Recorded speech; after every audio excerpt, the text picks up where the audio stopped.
Welcome back, everyone. Today we're going to be doing a one-sided essay. This is for IGCSE Second Language, which is the 0511 or 0510 paper.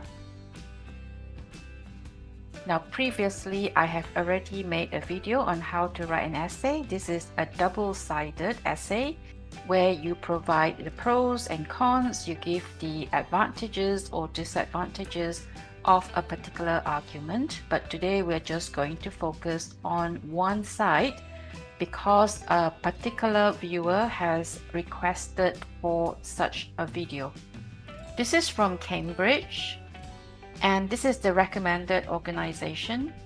An essay should be well organized with an introduction, main body, and a conclusion.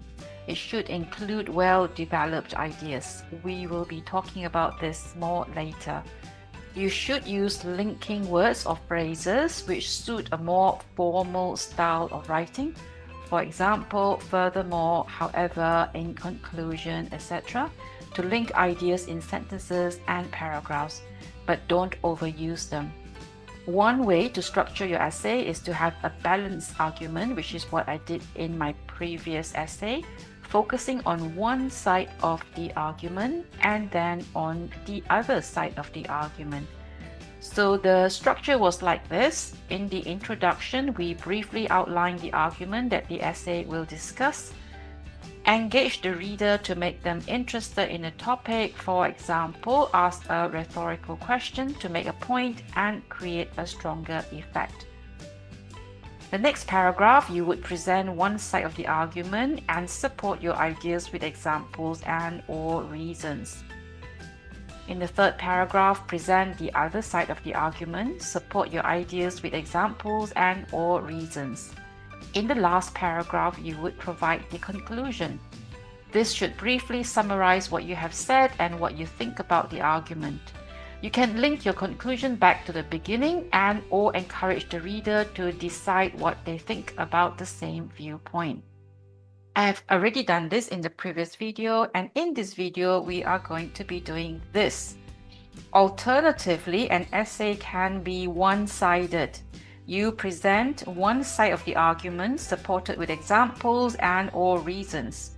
In this case, the organization of your essay would be the same as above, with either one extended paragraph for the main body or two or more shorter paragraphs, each presenting a different reason to support your point of view.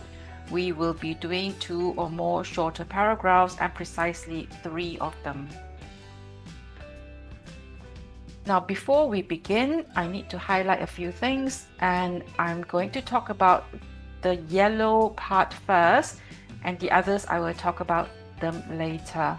Now, if the task instructions state that arguments for and against should be included, for and against should be included, then it is important that candidates address both points of view. In this case, you will not be able to do the one-sided essay. You will have to do a two-sided or a balanced essay. Welcome to English Step by Step. My name is Miss Wee. I make video lessons for English first and second language, mainly for Cambridge, but now for EdXL as well. Now let's start with the structure of the essay. So we have the introduction where you provide some background information and state which side you're on. You also have to hook your readers by giving a rhetorical question or something that is interesting for them. In body paragraph 1, you present one point or one reason why you support that side. In body paragraph 2, you would present another point or reason, and the same in paragraph 3. And in the conclusion, you reiterate your stand. That means to repeat what you have said already and summarize your reasons. So here we have the steps. Read the question, that's the first step, and highlight the keywords. Step 2, plan your answer. Provide 2 or 3 reasons. We're going to do 3. Make sure to develop your arguments. This is very important. Then write the essay. There is no need for a heading or title. And then check your writing for grammar, spelling, and punctuation. So we will be doing this same question as in the previous video, but I'm just going to show you how to do a one-sided one this time. In class, you have discussed whether students should be allowed to bring mobile phones to school. Your teacher has asked you to write an essay about it, so make sure you're writing in the right genre. In your essay, give your opinion whether teenagers should be allowed to bring mobile phones to school. Now, here are some comments from your classmates. I need to call my parents to let them know what time to pick me up. So this is in favor of students bringing mobile phones to school. It is so annoying when someone's phone rings in class. So this is against. I needed to do research. This is for. I can't afford a phone and it's embarrassing because everyone has one. This is against. Now we are only going to do for this time. So I'm going to take this point and this point, and I'm also going to add on my own point. So we have done step 1, which is to read the question and to highlight the keywords. So now we're going to go on to step 2, which is to plan your answer. I've done it in a table form, and previously we had 3 points for and 3 points against. Now I'm only going to take arguments in favor of allowing mobile phones in school, and therefore I have extended my development. So previously my development were the ones in black. Now I've also included the ones in red. So my 3 points are these ones. These 2 are from the prompt, and this is my own point. Students need to call their parents to let them know what time to pick them up. My development is that they may have to stay back in school for activities or group projects. My further development, if plans change suddenly, students can quickly inform their parents. Second point from the prompt, students can use their phones to do research. Development, there are many useful apps on phones these days that can aid students in their studies. They can access up-to-date information, which encourages independent learning.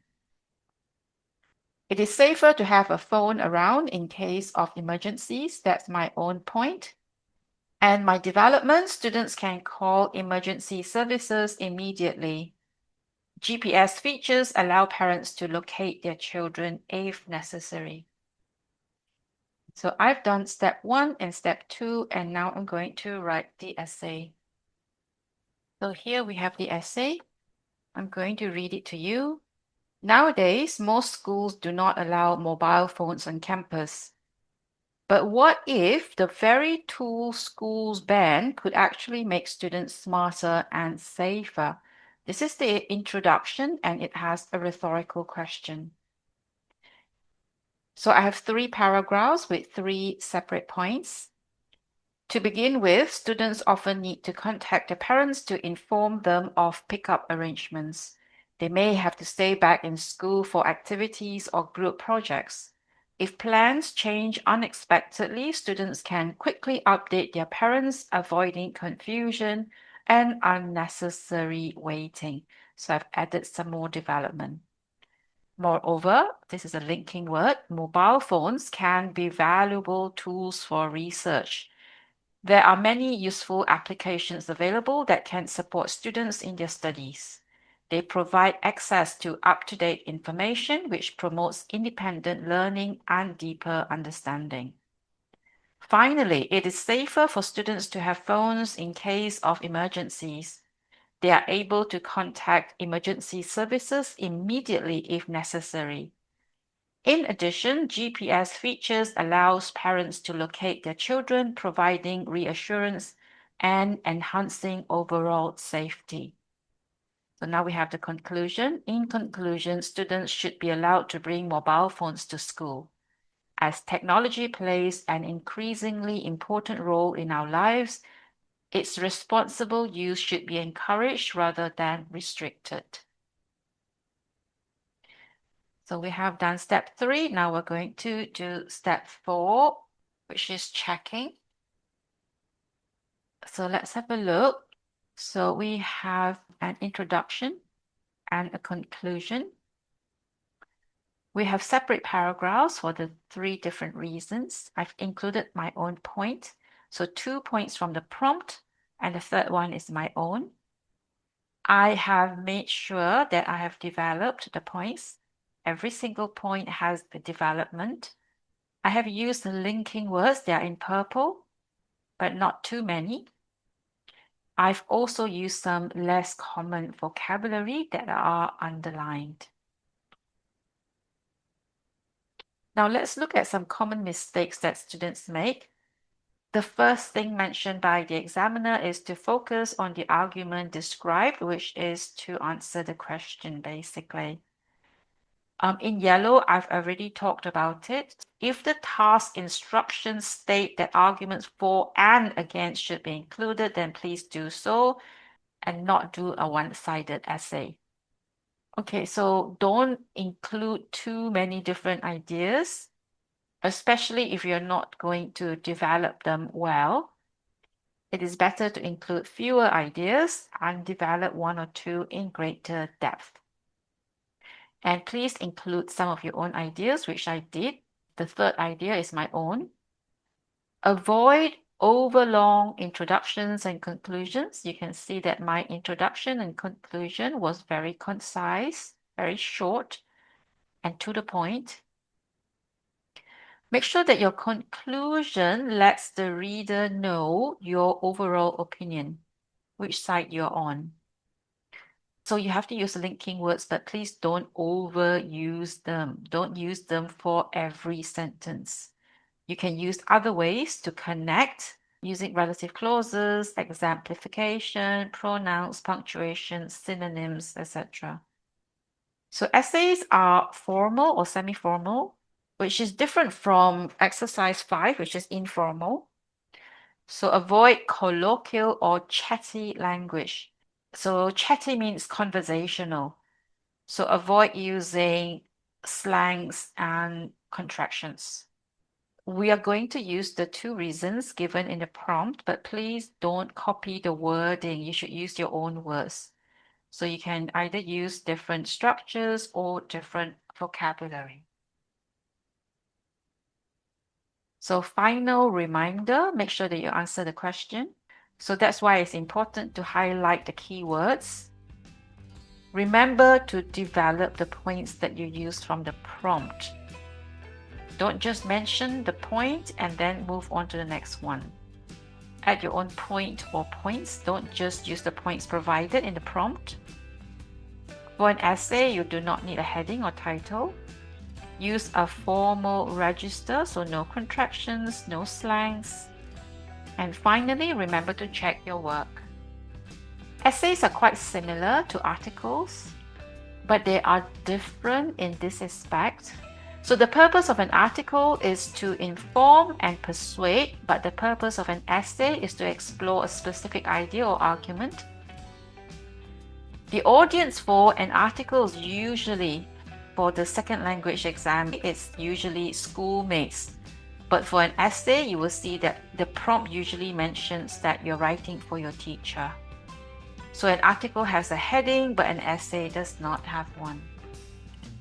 Now, like I said before, if you want to do a double-sided essay, then please look for this video. I'm going to put a link up here for you. And if you're interested in learning how to write an article, please look for this video. I'm also going to put the link up here. I also have videos for the other different types of writing, so please go look for them. Thank you very much for watching, and please like, share and subscribe. If you have any questions, please leave them in the comment box below. Thank you again, and see you in my next video.